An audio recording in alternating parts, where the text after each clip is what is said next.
And they have polling that shows most Americans support what President Trump is doing, which is to prevent Iran from getting a nuke. Whether that means regime change is a whole different issue. But the goal is to make sure Iran doesn't get a nuke. This is CNN's pollster Harry Enton, number 19. You've looked at all the numbers. Trump has said that Iran cannot possibly get a nuclear weapon, and that is what this is all about. How do Americans feel about that particular thing? Yeah, look, I think it's a complicated picture overall, but on this particular question, and overall, I feel like there's more support for Donald Trump's positions than is comically acknowledged. Oppose Iran getting a nuclear weapon. I mean, look at this. 79% of adults agree on that. They agree with Donald Trump. Iran cannot get a nuclear weapon. 83% of Republicans, 79% of independents, 79% of Democrats. When you get 79% of Democrats and 83% of Republicans agreeing on anything, you know that that position is the very clear majority in this country. And so the American public is with Donald Trump. They definitely oppose Iran getting nuclear weapons. So this is a nuance here, but, Trump and Netanyahu both arguing that Iran is close to being capable of making a nuclear weapon. If that is the case, what is the feeling of Americans as to whether the United States should get involved in this conflict? Right. If you buy Donald Trump's theory of the case, and I think that's important to note, this is polling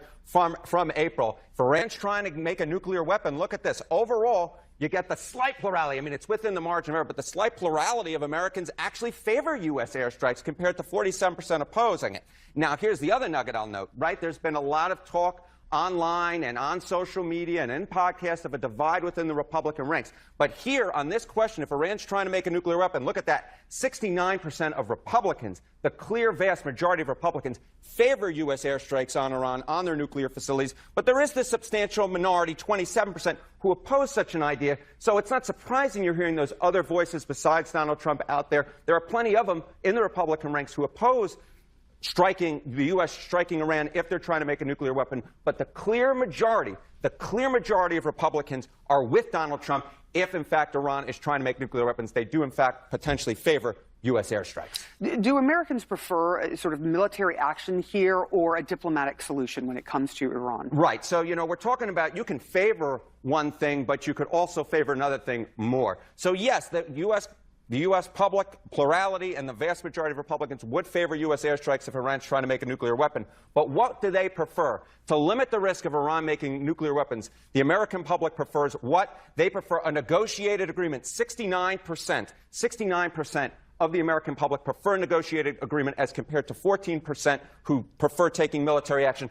I will note, Sarah Seidner, that this 69% includes 64% of Republicans. So even if Republicans, the clear majority, would in fact support airstrikes on Iran, U.S. airstrikes on Iran, they prefer a negotiated agreement. And you've looked across the board, but we do need to mention that this was in May of 2025 that this polling was taken. We are now well into June, and these strikes are happening, and the United States is being sort of asked to come into the war by Israel. We have polling now. We'll see where this polling takes as the political sides make their argument.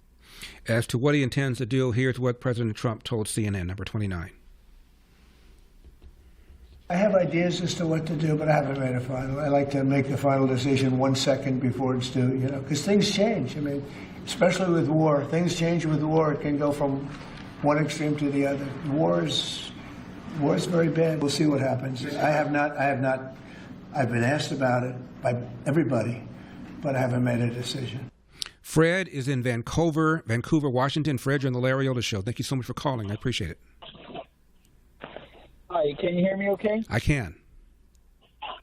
I think I used to work on drilling rigs in Wyoming, and I think a money-saving way to do this, once we go ahead as far as letting inspectors go down and check that silo out, which, if we get that far, all they got to do is go down there, open every door, every hatch, put a wired camera, because I don't think Simply Safe would work. It needs the outside air for the internet connection. Put a wired camera on every door, every hatch, all the way up to the top. Get a simple oil drilling rig on the very top of it, and just proceed to drill a hole to the bottom and fill the whole thing with cement. which will have to be done anyway if we waste all our money on that bunker buster MOP, M-O-P, because once that thing does its job, there's going to be a big hole in the ground. That hole has to be covered or filled in, preferably with concrete, which you would do with any nuclear burial, any nuclear ordnance. You'd bury it the same way. Well, Fred, all I have to say is my suspicion is virtually every contingency has been explored, including that one. For full shows, live and on demand, it's Salem News Channel.